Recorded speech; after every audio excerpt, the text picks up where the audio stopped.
हे भगवान वासुदेव। वासु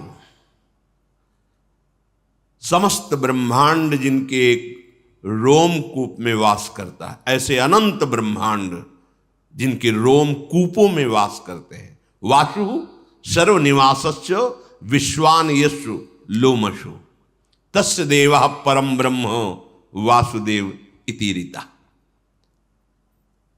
जिनके लोमकूपों में अनंत विश्व ब्रह्मांड स्थित हैं, वो सर्वनिवास, वो महान, वो परम पुरुष, महान देव स्वामी आपको वासुदेव कहते हैं। वही आप महान, वही आप परम पुरुष वासुदेव के रूप में है।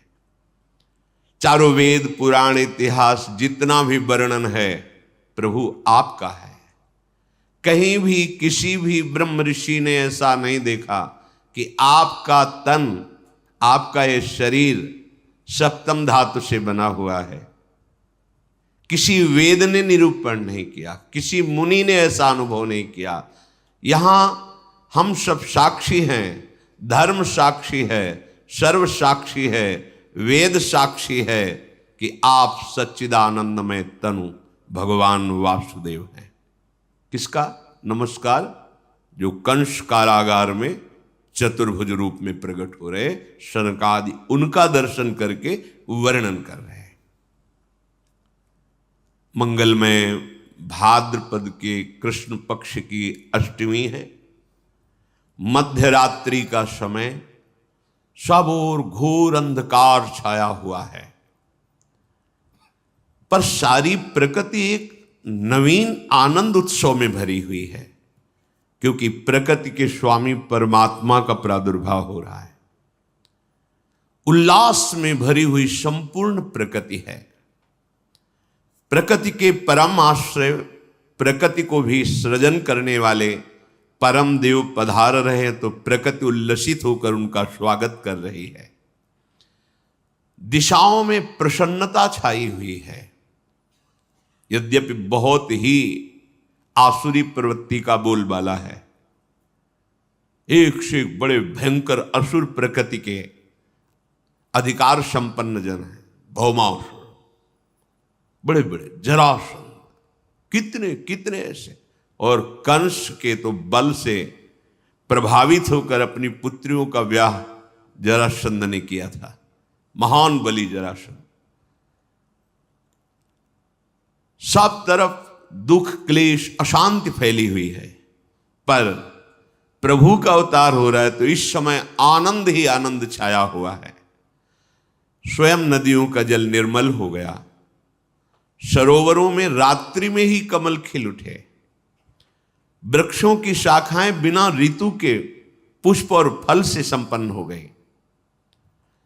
जो भजन करने वाले यत्र तत्र साधु महात्मा हैं, उनको एक अलौकिक आनंद की अनुभूति हो रही है, क्योंकि उनके प्राणाराध्य प्रकट हो रहे हैं। वायु सेवा कर रही है, शीतल मंद सुगंध प्रवाहित हो रही है। देवताओं की दुंदुभियां बिना बजाए अपने आप बजने लगी, क्योंकि सर्वलोक महेश्वर का प्रादुर्भाव हो रहा है।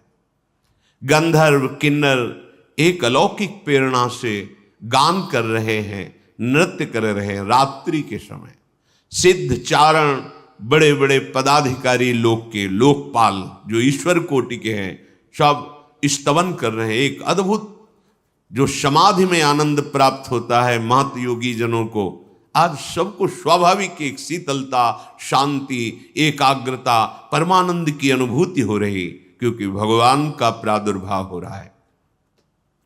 अनंत सूर्य, अनंत चंद्रमाओं जैसा, जहां कंस का कड़ा पहरा है, राक्षसी स्वभाव के मायावी द्वारपाल हैं, जो कोई सूक्ष्म रूप धर के भी आ जा नहीं सकता है, ऐसे मायावी हैं कंस के पास, जो उस समय वर्तमान में द्वारपाल लगे हुए हैं, क्योंकि उसको भय, ये आखिरी संतान है, यही मेरी मृत्यु का कारण होगी, बहुत सावधान है। जैसे अनंत सूर्य चंद्र एक साथ प्रकाशित हो गए हो, ऐसे मथुरा में कंस कारागार में दिव्य प्रकाश प्रकट हुआ। देखा शंख चक्र गदा पद्म धारण किए हुए चतुर्भुज विशाल नयन, वक्षास्थल पर दिव्य श्रीवत्स चिन्ह, भृगुलता भृगु जी के चरण चिन्ह, रत्नहार धारण किए, विविध आभूषण, दिव्य कांति, किरीट मुकुट कुंडलधारी, अंग अंग से सौंदर्य और ऐश्वर्य टपक रहा है। सौंदर्य और ऐश्वर्य अंग अंग से, ऐसा दिव्य अद्भुत रूप देखकर वसुदेव देवकी कितने कष्ट में थे। विचार कीजिए कितने कष्ट। ऐसे दुष्ट स्वभाव के शासक, और उसको भय है कि इनसे संतान जो होगी वो मेरी मृत्यु का कारण, बड़ा कष्टमय जीवन, घोर अंधकार में, जेल में हथकड़ी बेड़ी पड़ी हुई। हमें थोड़ा कष्ट होता है, हम भगवान को शिकायत करने, ये इतने महान तप संपन्न है कि भगवान की पिता होने का सौभाग्य, पर कैसा कष्ट है, घोर पहरा है।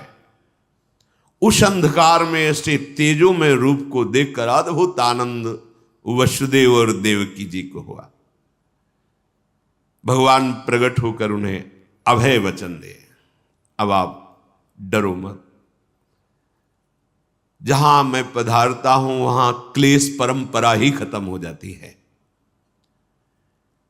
तुम्हें याद कराने के लिए बता रहा हूं, तुमने पूर्व में हमारे को प्राप्त करने की तपस्या की है। भगवान के इशारे से उनको पूरा बोध हो रहा है। तुम कंस के भय से अधीर हो रहे हो। कंसादह मधीरधी, अब तुम्हें किसी से भयभीत होने की जरूरत नहीं। जो मुझे स्वीकार कर लेता है, जिसे मैं स्वीकार कर लेता हूं, काल का भी उसके ऊपर भय नहीं रहता। अब तुम प्रसन्न हो जाओ। देखते देखते भगवान चतुर्भुज रूप से अंतर्धान होकर बाल रूप हो गए, रुदन करने लगे। भगवान का वो बाल रूप द्विभुज, चतुर्भुज ऐश्वर्य रूप, द्विभुज बाल रूप देवकी की गोद में। अब तो देखकर बहुत ही अधीर हो गए, क्योंकि वात्सल्य उमड़ा तो ऐश्वर्य का विस्मरण हो गया। ऐश्वर्य रूप इसीलिए दिखाया कि तुम भय मत करो, मैं सर्वलोक महेश्वर भगवान हूं। पर जीव ही बाल रूप में इंद्र नीलमणि कांति स्वरूप, अब तो अधीर हो गए और रुदन करते हैं कि प्रभु, जहां ये सूर्य उदय हुआ, द्वारपालों ने बताया जाके तहां वो दुष्ट आएगा और आपको मार देगा। मैं बहुत अधीर हो रहा हूं प्रभु, मेरा ज्ञान कार्य ही नहीं कर रहा है, क्योंकि वात्सल्य के आगे ये सब नहीं चलता। भगवान का ऐश्वर्य भी वात्सल्य के आगे नहीं चलता। प्रभु, मुझे आपकी रक्षा के लिए बहुत भय है। प्रभु ने कहा, यद्यपि तुम्हें भयभीत नहीं होना चाहिए, पर आप वात्सल्य के कारण भयभीत हो रहे हो, तो मुझे गोकुल पहुंचा दो, और वहां मेरी महाशक्ति योग माया प्रकट हुई है, तुम उसको ले आओ, मुझे वहां पहुंचा दो, तुम निर्भय रहो। भगवान का शिशु रूप जो देवकी की गोद में था, कितना कष्ट। अखिल लोक आनंद सिंधु गोद में है, वो कह रहे मुझे अभी पहुंचा दो। वसुदेव जी की गोद में प्रभु को विराजमान करती है, हृदय में कितनी पीड़ा होगी। नवजात शिशु अभी आंखों से ओझल, जिसके दर्शन मात्र से परमा आह्लाद परम सुख, वो अभी जा रहा है। विचार करो, ये भगवदानंद कायर पुरुषों को प्राप्त नहीं होता, ये शूरवीरों को प्राप्त होता है, जो हर स्थिति में प्रभु की सुख का चिंतन करते हैं। अपने सुख दुख की तो परवाह ही नहीं जिसे, तभी साधु संग से भजन करते करते ऐसी स्थिति होती है। भगवान वसुदेव जी की अब गोद में है। वसुदेव जी भगवान की महिमा का स्मरण करते हैं, हृदय से लगाते हैं, तुम्हें कैसे दूर करूं, तुम्हें कैसे छोड़ के आऊं। इतना तो कष्ट भोगते रहे, अन्य पुत्रों का वध कर दिया गया, अब आनंद सिंधु आप मेरे हृदय से लगे, और वो भी अब हम ही आपको जाके छोड़ करके वापस आपको आए, पर आपके सुख के लिए हमें जाना पड़ेगा। पर जाऊं तो कैसे जाऊं? पैरों में बेड़ियां हैं, हाथों में हथकड़ी है, लोहे के बहुत मजबूत दरवाजे और शस्त्र धारण की हुई आसुरी स्वभाव वाले मायावी राक्षस वो द्वारपाल बने खड़े हैं, अत्यंत विषादग्रस्त हो रहे हैं। ऐसा सोचते ही देखा कि हथकड़ी और बेड़ियां टूटकर गिर गई। प्रसन्नता हुई, कदम आगे बढ़ाए तो देखा अपने आप दरवाजे खुल गए। बड़े विशाल लोह कपाट अपने आप खुल गए। जिसके छाती में अखिल लोकों के स्वामी प्रभु बाल रूप से विराजमान है, अब उसको कौन सा बंधन बांध सकता है? जो भगवान को अपने हृदय में चिंतन के द्वारा सदैव बसाए रखता है, उसको मोक्ष के लिए कोई प्रयास नहीं करना पड़ता, सारे बंधन अपने आप कट जाते हैं। इसलिए कई बार सत्संग में निवेदन किया है कि हमारी साधना का फल है अखंड स्मृति। हर समय प्रभु के चिंतन में रहते हुए जो भी व्यवहार कार्य है वो करे, कोई नहीं बांध सकता। जब तक प्रभु का स्मरण हृदय में नहीं है, तब हजारों लाखों साधनाएं कर लो, प्रयास कर लो, ये माया का बंधन खुलने वाला नहीं। माया की साकलों से हाथ पैर गले सब बंधे हुए हैं। काम वासना, क्रोध, लोभ, मोह, मद, मत्सर, ये ऐसे मायावी द्वारपाल हैं कि आपको निकलने ही नहीं देंगे। अज्ञान का कारागार, अंधकार युक्त, कैसे निकला जाए? श्री कृष्ण को हृदय में रखकर।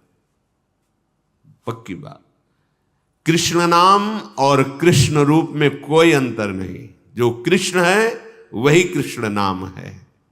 अगर जिह्वा से राधा राधा कृष्ण कृष्ण चल रहा है तो मानो प्रिया प्रीतम विराजमान है आपकी जिह्वा में। अतएव जीव इस भयंकर अविद्या माया रूपी कैद खाने से, विविध प्रकार की वासना की जंजीरों से, काम क्रोधादि मायावी द्वारपालों से बचकर अगर निकल सकता है तो एकमात्र प्रभु को हृदय में रखने पर, अर्थात स्मरण करने पर। अगर प्रभु का स्मरण है तो आप मुक्त हो जाएंगे। मुक्ति के लिए कोई अलग से वेदांत पढ़ने की जरूरत नहीं, अपने आप ज्ञान प्रकाशित हो जाएगा। प्रतिपल भगवद स्मरण, चित्त वृत्ति को रोककर बार बार नाम में लगाना, रूप में लगाना, लीला में लगाना, धाम चिंतन में लगाना।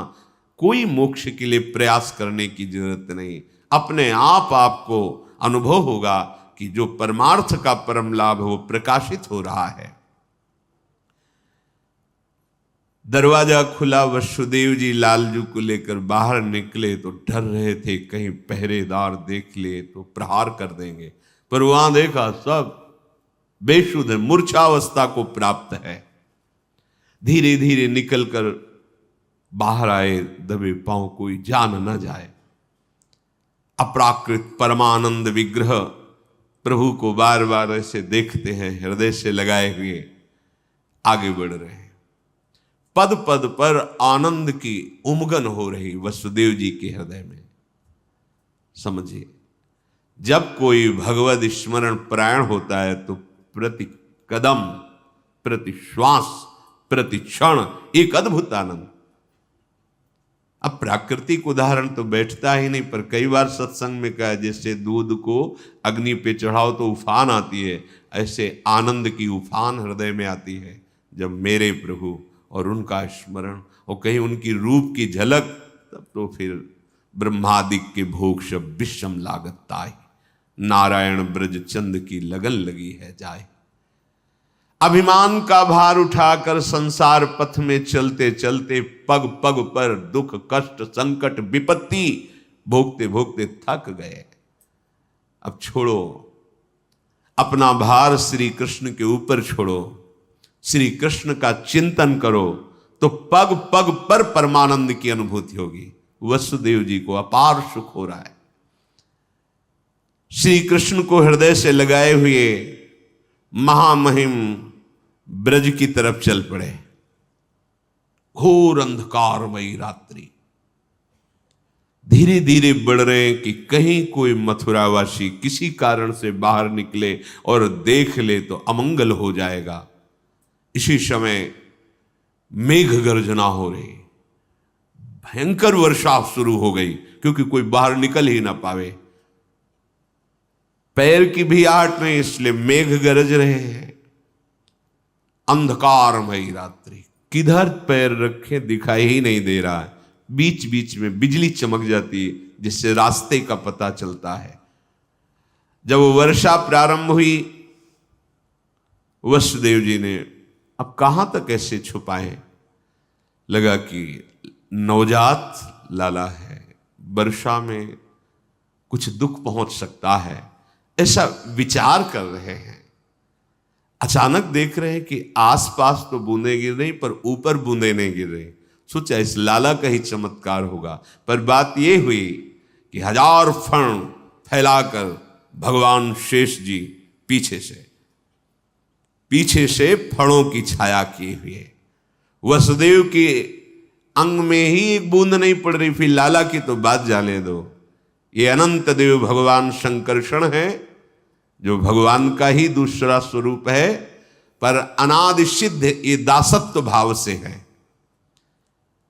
प्राण प्यारे प्रभु की सेवा सदैव इनका जीवन है। क्षीर समुद्र में गौर वर्ण धारण किए हुए जब जब अवतार लेते तब भी गौर वर्ण होता है, चाहे लखन लाल के रूप में या बलराम के रूप में। भगवान की शैया बने रहते हैं, भगवान इन्हीं पर शयन करते हैं। सय्यासन परिधान पादुका छत्र चामरैहि किम नाभूस्तस्य कृष्णस्य मूर्ति भेदैस्तु मूर्तिषु। ये भगवान अनंत हमारे प्रभु की पादुका बनते हैं, यही शैया बनते हैं, यही आसन बनते हैं, यही प्रभु के वस्त्र बनते हैं, यही छत्र चंवर विविध रूप धारण करके हमारे प्रभु श्री कृष्ण की सेवा करते हैं। भगवान शेष संकर्षण अनंत महिमा युक्त। वसुदेव जी को पता नहीं चल रहा कि हमारे पीछे भगवान अनंत शास्त्र फण ऐसे फैलाए हुए चल रहे हैं। उनको लगा लाला का कोई चमत्कार है, बाहर तो बूंदे पड़ रही पर हमारे ऊपर ले, अब लाला को मस्तक पर धारण कर लिया।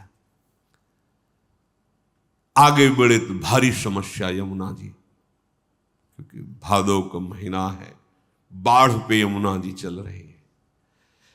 एक क्षण रुके, अब क्या करूं, क्योंकि अथाह यमुना जी, और यमुना जी पहले से अधिक उल्लसित होकर बड़ी ऊंची ऊंची तरंगे, कोलाहल मच गया। यमुना जी प्रीतम पधार रहे हैं, यमुना जी उल्लसित हो रहे।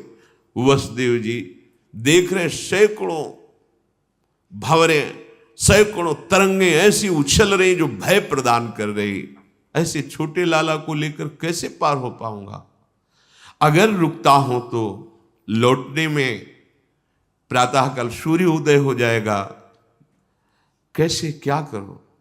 लाला को सुरक्षित पहुंचा, चलो हम अपने प्राण दे देंगे, जब तक लाला को हम बचा पाएंगे उठाते चले जाएंगे। ऐसा भाव समझो।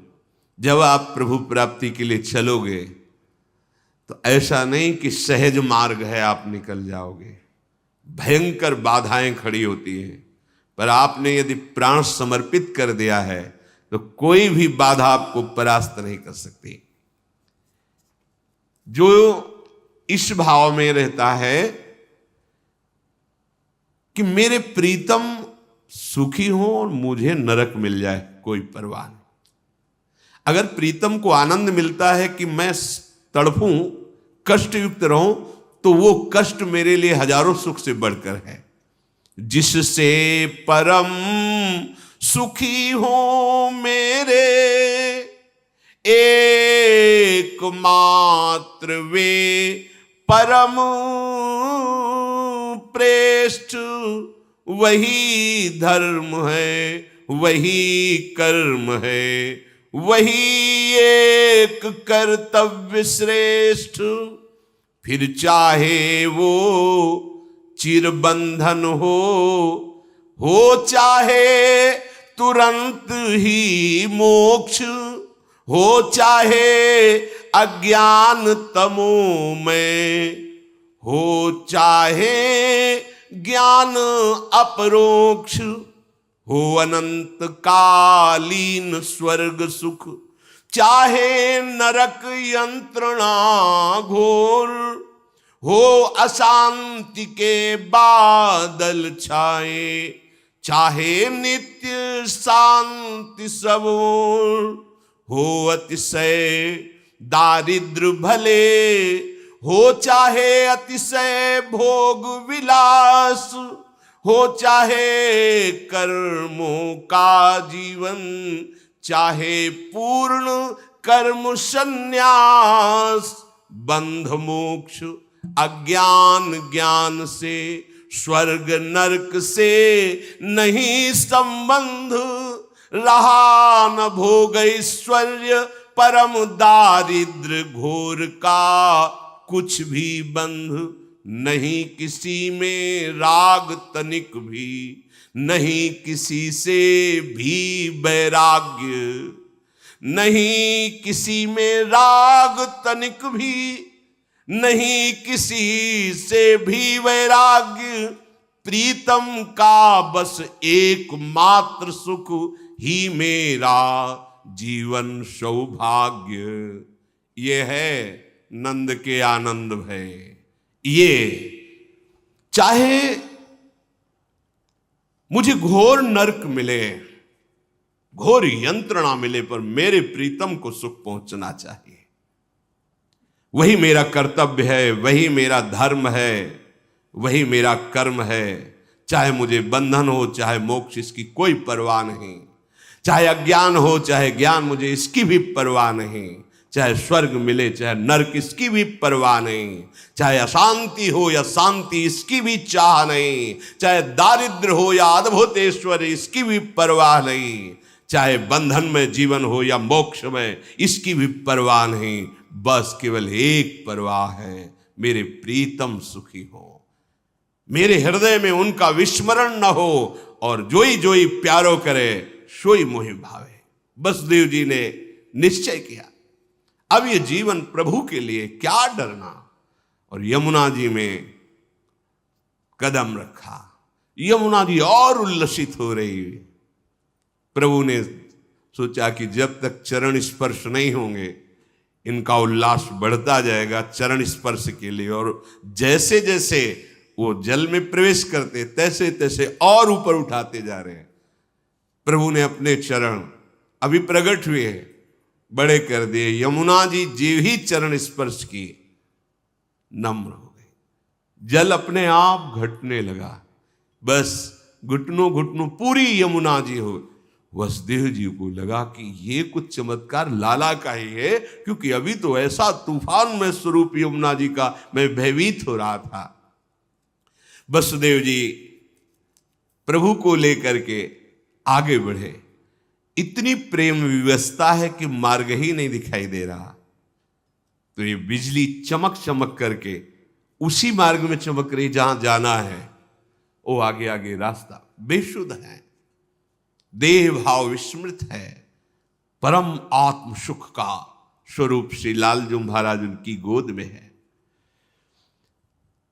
बिजली ने पहुंचाया, कांति प्रकट होते हुए नंद घर में पहुंचे। वहां भी देखा आश्चर्य, कोई नहीं जग रहा, सब सो रहे हैं, अर्थात सब मूर्छित है भगवान की योग माया से। धीरे धीरे कोई जग न जाए, प्रभु को लिए हुए आगे पहुंचे। बिजली चमक रही थी, मार्ग दिखाई नहीं दे रहा था, तो बिजली ने बताया, भावे जब परमार्थ का पथिक आगे चलता है तो उसे सूझता नहीं है, क्योंकि बड़ा सूक्ष्म मार्ग है। तो जो ज्ञान ज्योति है वो उसे मार्ग बताती है। जो अपना लक्ष्य है वहां तक पहुंचने के लिए फिर किसी के पूछने की जरूरत नहीं होती। जब आपकी अखंड स्मृति चलती है सच्ची सच्ची, किसके आगे क्या, आगे का मार्ग पूछना नहीं होता, वो प्रकाशित होता है, दिखाई देता है। ये अंतर का, हृदय का होता है, ये कोई बाहरी यात्रा नहीं है। वही ज्ञान ज्योति ऐसे प्रकाशित होती, ये मार्ग है, ये मार्ग है, ये मार्ग। वहां पूछना नहीं, पूछना तो तब तक होता है जब तक मार्ग का आपने चयन नहीं किया, लक्ष्य स्थित नहीं किया, तब तक पूछना हो। तो जहां लक्ष्य स्थित हुआ और आपका अखंड स्मरण शुरू हुआ, फिर आगे का मार्ग पूछा नहीं जाता, वो दिखाई देता है, ये जाओ, वहां बिल्कुल नहीं पूछना होता। इसके बाद क्या होता है, कैसे चला जाता, ये सब उनकी बातें हैं जो अभी चित्त का समाधान नहीं हुआ, अभी लक्ष्य दृढ़ नहीं हुआ। कभी भी भगवत मार्ग का पथिक पथ भ्रष्ट हो ही नहीं सकता, क्योंकि ज्ञान ज्योति उसके हृदय में प्रकाशित होकर मार्गदर्शन कराती रहती है। स्वयं वो तेज उसका पथ प्रदर्शक बन जाता है। सच्ची बात, सच्ची बात। आगे आगे ये है, अब ये स्थिति आ रही है, अब ऐसे चलना है, ये बाधा यहां है, इसको हटाना है, अंदर ही अंदर आने लगता है। पर ये उसका जिसका लक्ष्य दृढ़ हो गया है और स्मृति अखंड। नंद भवन में पहुंचे, वही विकलता फिर प्रारंभ। ऐसे सुंदर शिशु को यहां विराजमान करके इनको छोड़ के जा, पर चलो इनका सुख हो, इनका मंगल हो। तो जब शिशु को पधराया तो उनकी दृष्टि थी, आदेश हुआ था कि वहां कन्या प्रकट हुई, तो देखा कि पार्श्व में कन्या है।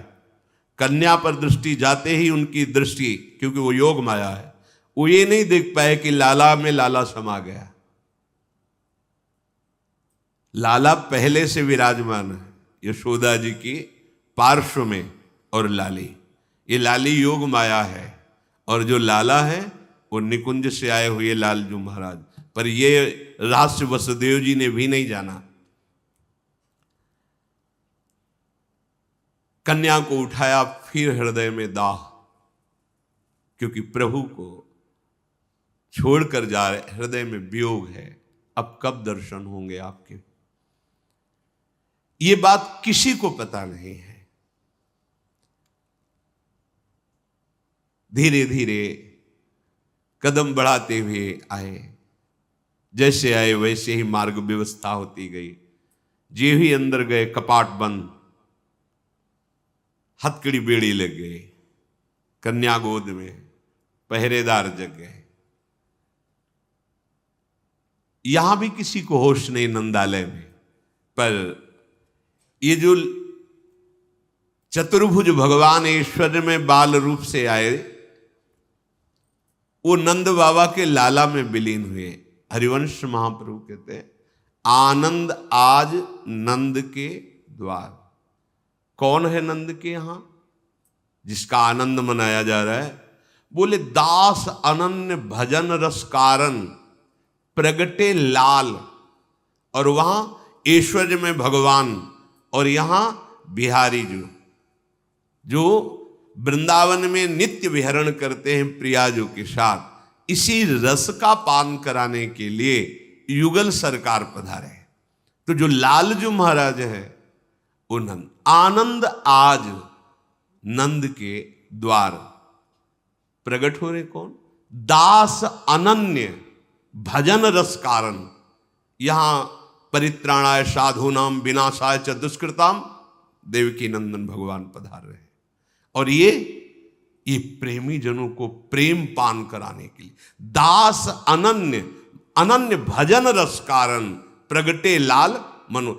इनके प्रकट होने का कारण क्या है?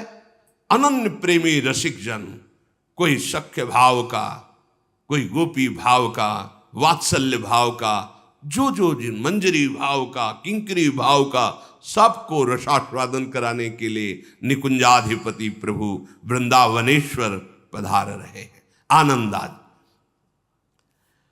भगवान यशोदानंद के यहां, जैसे कारागार में कंस के यहां ऐश्वर्य संपन्न भगवान, यहां निकुंज से पधारे हुए लालजू। कोई ये सोचे ना कि ये कोई कल्पना है, कि ये अपनी कल्पना में बोल रहे हैं। भगवान कोई 10-20 थोड़ी होते हैं।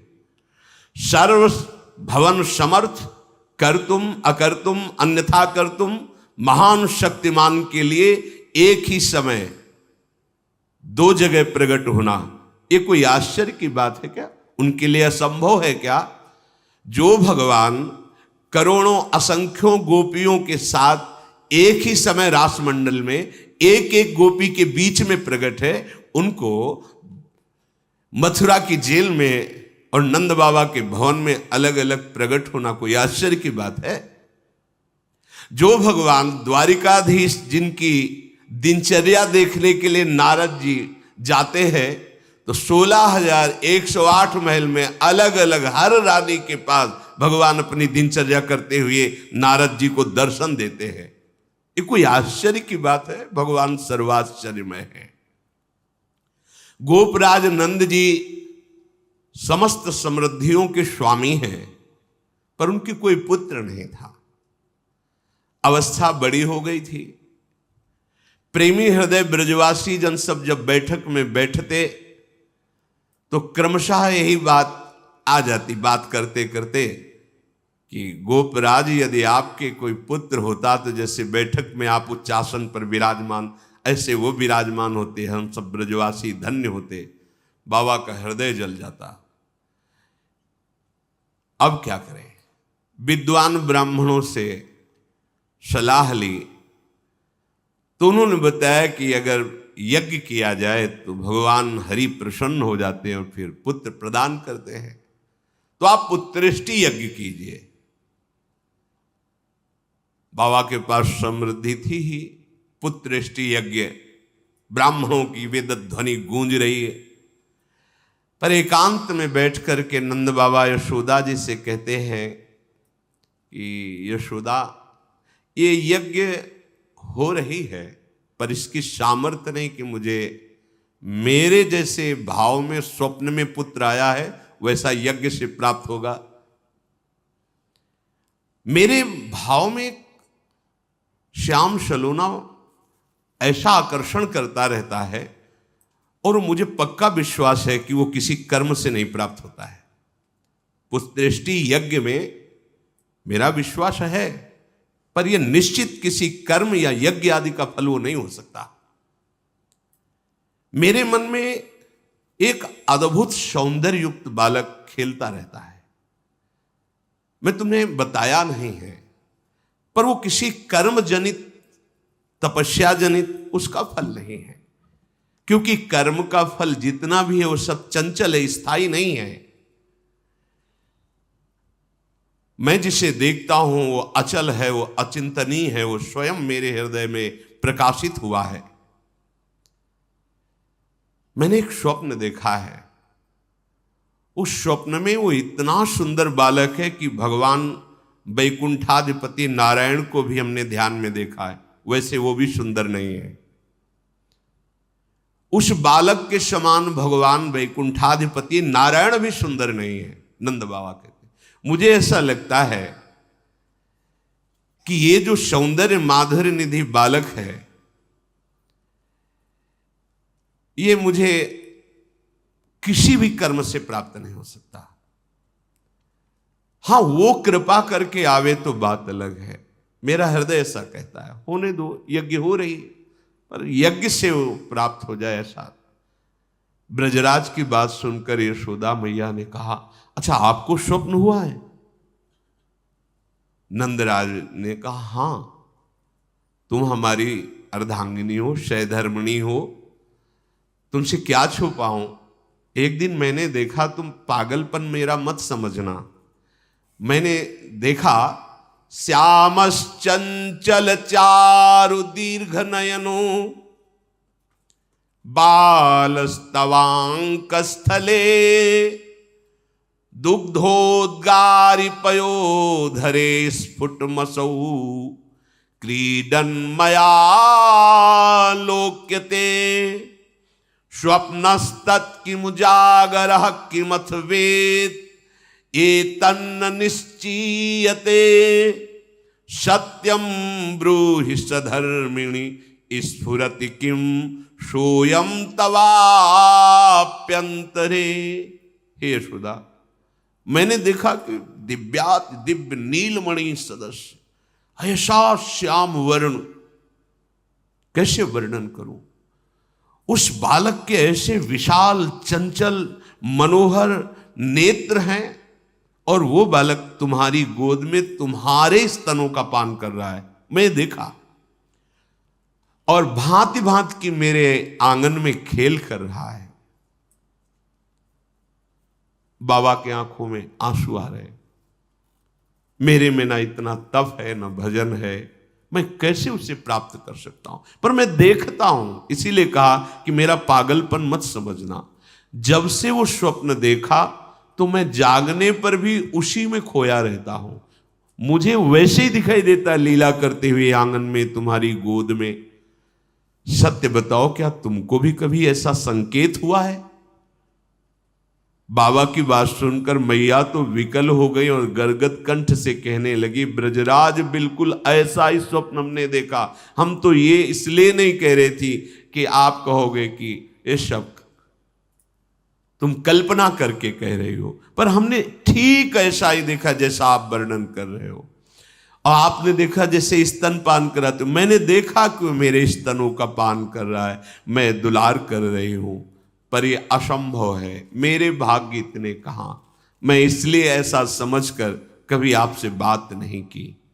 कहां मैं और कहां वो दिव्य बालक।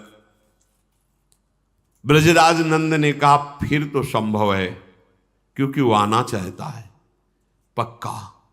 मेरे भी हृदय में, आपके भी हृदय में, मेरे भी स्वप्न में, आपके भी स्वप्न में।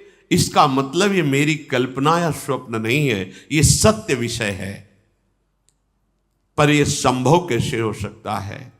अखिल ब्रह्मांडों की सृष्टि करने वाले भगवान श्री हरि का मैं जब से शुद्ध सम्हारा आराधन कर रहा हूं, अगर उनकी हमारे ऊपर कृपा है तो ये मेरा मनोरथ है, मेरा स्वप्न सत्य होगा।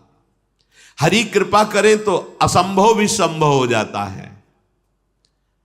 ये दुर्लभ बात मेरे लिए तो असंभव, पर हरि कृपा से असंभव संभव हो सकता है।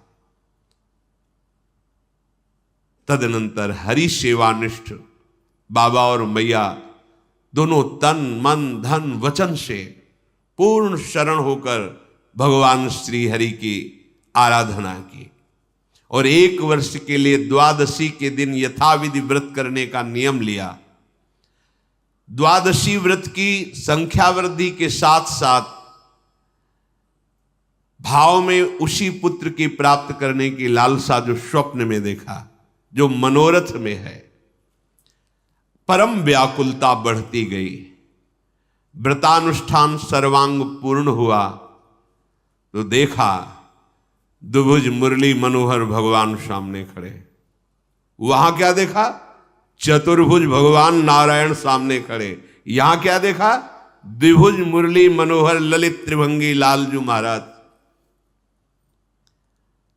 विकल हो गए। समीप ही प्रभु है।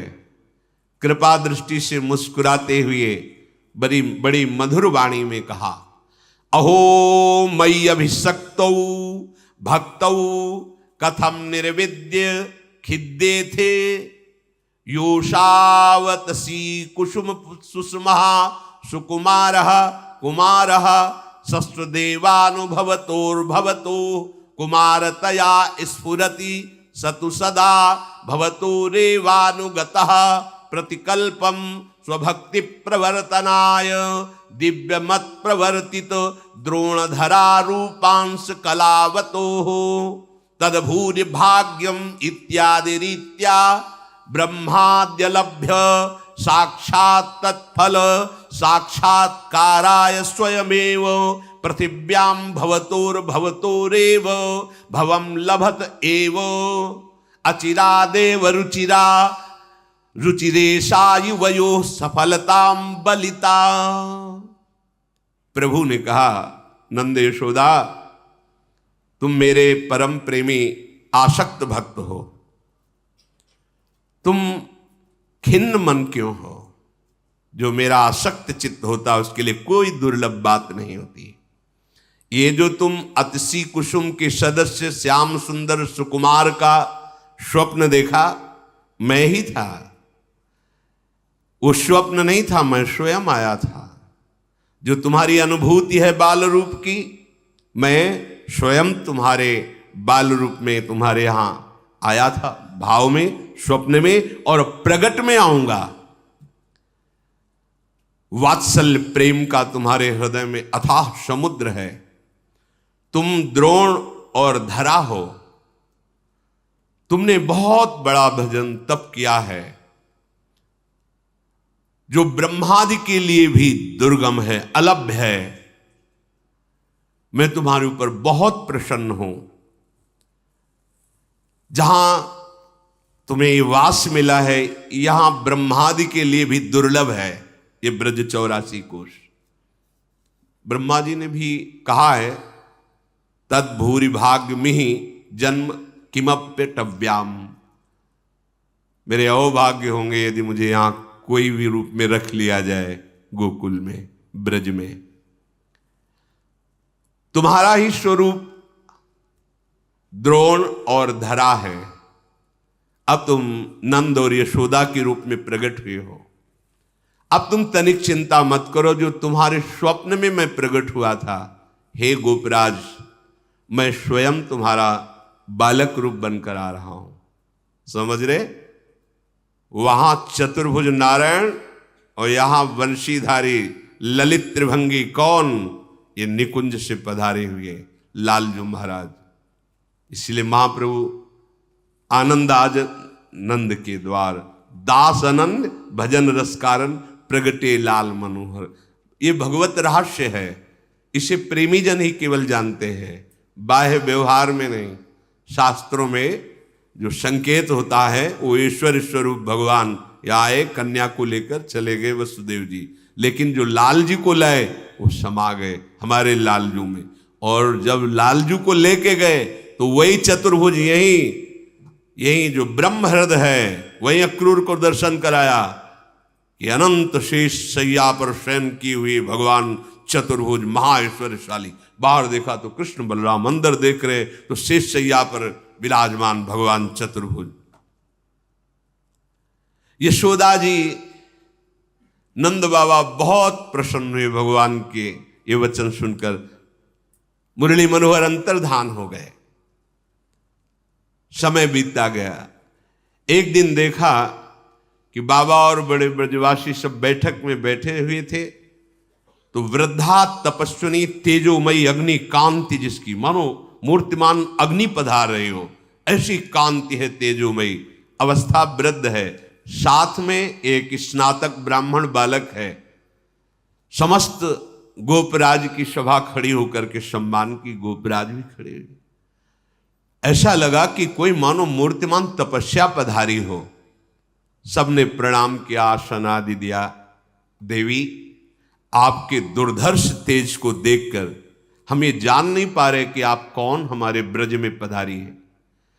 ऐसा लगता है कि भगवान की महाशक्ति योग माया ही मूर्तिमान तपस्वी रूप में आई है, और आपके साथ बालक के देखने से ऐसा प्रतीत होता है मानो देवर्षि नारद जी ही इस बाल रूप में आए हुए हो।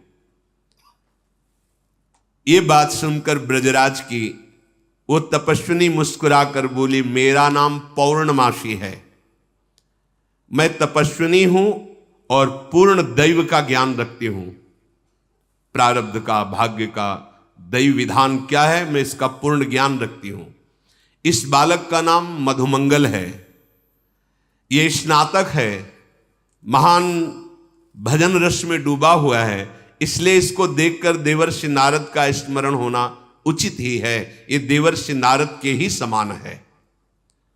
तपस्विनी की बात सुनकर गोपराज अपनी सभा के साथ हाथ जोड़ करके पुनः प्रणाम किया और कहा कि क्या हमारे लिए आज्ञा है? हमारे तो अहोभाग्य हुए ब्रजवासियों की कि आप तपस्विनी की सेवा करने का सौभाग्य मिलेगा। इस पर आपने महती कृपा करके हमारे नगर में जो आप आई ब्रज में, तो आप हमें बताइए कि हम आपकी क्या सेवा करें। उन्होंने कहा तुम्हारा निर्वचनीय सौभाग्य प्रकट होने वाला है, मैं उनके दर्शन करने के लिए आई हूं।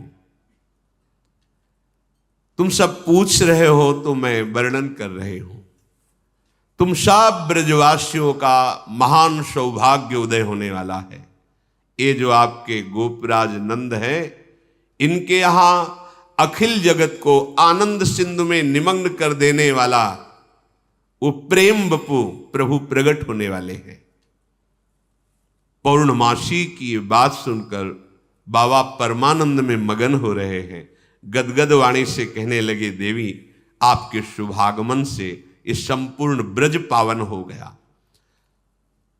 हम आपके लिए कृष्णांतिके के समीप एक पर्णकुटी बना देते हैं, आप रहिए। कृष्णांतिके यमुना जी के समीप, यमुना जी का एक नाम कृष्णा भी है। कृष्णा अर्थात यमुना जी के समीप, कृष्णांतिके यमुना के समीप एक पर्णशाला की रचना करते हैं और आप विराजिए और हम सब ब्रजवासी आपकी सेवा करेंगे। पौर्णमासी बोले, आपका वाक्य निकला कृष्णांतिके, तो अब जो बालक होगा उसका नाम कृष्ण रखा जाएगा। मैं दैव विधान को जानने वाली हूं, दैवज्ञा हूं, हर विधान मुझे पता है। तो जो बालक तुम्हारे यहां प्रकट होगा उसका नाम कृष्ण होगा। वो अद्भुत प्रभावशाली होगा। उसके प्रभाव को क्या बतलाऊं, वो प्रभाव में परस्पर विरोधी वस्तुओं में भी कोई विरोध नहीं रह जाएगा जब वो प्रकट होगा। तस्मिन् जातवती निर्दानवता पृथिव्याम भविष्यति तदीय गुणे सदानवता सगुणता विद्यादि प्रबंधे तत्संबंधे तु निर्गुणता सकिंचनता विषय संपत्तौ तद्भक्तौ तु निष्किंचनता इत्यादिकम विरुद्धाय मानमपि सर्वै नरुरुद्धम करिष्यति। ये बालक जब प्रकट होगा तो निर्दानवता साधनवता सगुणता निर्गुणता संकिंचनता निष्किंचनता ये परस्पर विरोधी एक हो जाएंगे। तात्पर्य, जब ये प्रभु पधारेंगे तो यहां कोई दानव नहीं रह जाएगा, दानवता का विनाश हो जाएगा अथवा निर्दानवता सिद्ध हो जाएगी। नंद नंदन के अनंत मधुर गुण वाली पृथ्वी के भाग्यशाली व्यक्तियों के लिए सदानवता हो जाएगी, अर्थात समस्त ऐसे सुखों की वर्षा होगी, ऐसे सुखों का दान करेगी पृथ्वी, सब आनंदित हो जाएंगे। तो पहला निर्दानवता अर्थात दानव प्रवृत्ति का नाश, और सदानवता अर्थात पृथ्वी ऐसे सुखों को प्रकट करेगी, सब आनंदित हो जाएंगे, ऐसे सुखों को दान करेगी। और जब ये प्रभु प्रकट होंगे तो विद्यादि गुणों से विभूषित होंगे, जितने भी होंगे सबके अंदर दैवी संपदा भागवतिक गुण बनेंगे।